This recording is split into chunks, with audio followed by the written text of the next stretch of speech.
Dark matter. Ever since man has sprung into existence, people have been looking up to the sky. Fascinated by what they saw, for thousands of years, men have philosophized about the workings of this mysterious realm that seems so astonishingly big. Even before mankind could have a closer look than just the naked eye, they have tried to find the inner workings of space and planets. People like Copernicus, Kepler, Galileo were quickly to create models to predict movements in space. For years and years, they were widely accepted, and they still are.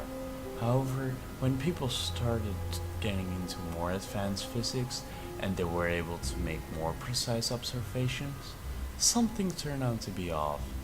Something turned out to be off by quite a lot, actually. See, we had figured out how matter interacted with each other, and from that we had drawn the conclusion that for the reason that we exist, the universe had to have a certain density. If the density would be too high, the universe would slowly stop expanding, only to collapse again. If it would be too low, the universe would never stop expanding and space would be shaped in a way that parallel light rays would diverge. Balanced on a knife edge, the universe we live in showed the properties of a universe that had critical density. We knew what this density was, and we knew that it was present in our universe, but we didn't have enough mass to explain it. In fact, we missed about 27% of the mass.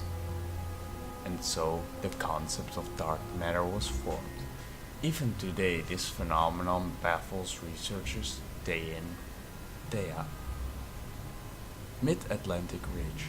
The continent on Earth moved due to movement in the mantle. This process is called plate tectonics.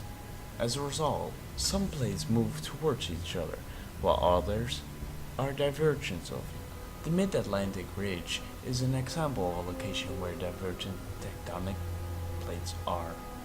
At the Mid-Atlantic Ridge, there are mid-ocean ridges. These ridges are example of hydrothermal vents.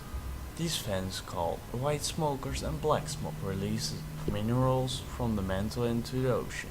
White smokers release light minerals like barium, silicon, calcium, and have a lower temperature than black smokers. Black smokers mainly release sulfides. These smokers are stable sources of energy for life underwater. In fact, it is speculated that life, apart from the E. Miller experiment, originated at hydrothermal vents like black smokers, since amino acids, organic matter, can be formed from inorganic matter at black smokers. Origin of life. So, why do we think life could have started around these vents? Well, a lot of criteria for basic life are fulfilled around these black smokers.